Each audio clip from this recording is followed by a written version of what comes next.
Saya mau ke Mekah, berkeliling-keliling Ka'bah, sambil baca talbiyah dan wukuf di Arafah, lalu melempar jumroh, ula wusta aqobah, sa'i dari Sofa ke Marwah. Allah Maha Penyayang, sayangnya tak terbilang. Allah Maha Pengasih, tak pernah pilih kasih. Allah yang Maha Tahu, tanpa diberitahu.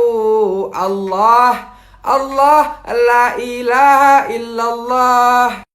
Hari ini dunia adalah nyata dan akhirat adalah cerita.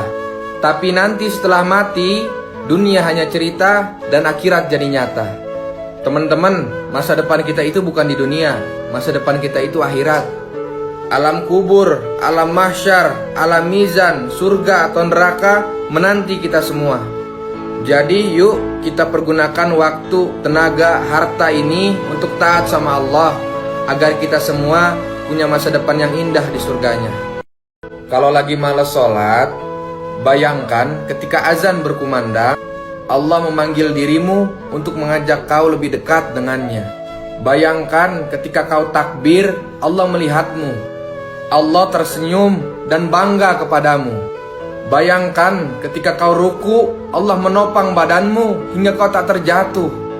Bayangkan ketika kau sujud, Allah mengelus kepalamu, lalu Dia berbisik lembut di kedua telingamu. Aku mencintaimu, wahai hambaku. Bayangkan ketika duduk di antara dua sujud, Allah berdiri gagah di depanmu lalu berkata, aku tak akan diam apabila ada yang mengusikmu, wahai hambaku. Bayangkan bila kau memberi salam, Allah menjawabnya. Lalu kau seperti manusia berhati bersih setelah itu. Hasan Al-Basri berkata, aku tahu rizkiku tidak akan diambil orang lain. Karena itu hatiku selalu tenang. Aku tahu amalku tidak akan dikerjakan orang lain. Karena itulah aku sibuk beramal soleh. Aku tahu Allah selalu memerhatikanku. Karena itulah aku malu jika Allah melihatku sedang dalam maksiat. Dan aku tahu kematian itu sudah menungguku. Karena itulah aku selalu menambah bekal untuk hari pertemuanku dengan Allah. Teman-teman, yuk siapkan diri kita semua untuk perjalanan pulang ke kampung akhirat. Bukan rizki dari Allah yang sedikit, tapi rasa syukur kita yang kurang banyak. Allah ini berikan apa yang kita butuhkan, bukan apa yang kita inginkan. Teman-teman, jangan hanya mengaitkan rizki ini dengan harta benda, karena rizki dari Allah ini luas maknanya. Nikmat sehat yang kita dapatkan, ini rizki dari Allah. Nikmat iman, nikmat Islam juga rizki yang mahal dari Allah, yang hanya Allah berikan pada orang-orang yang Allah cintai.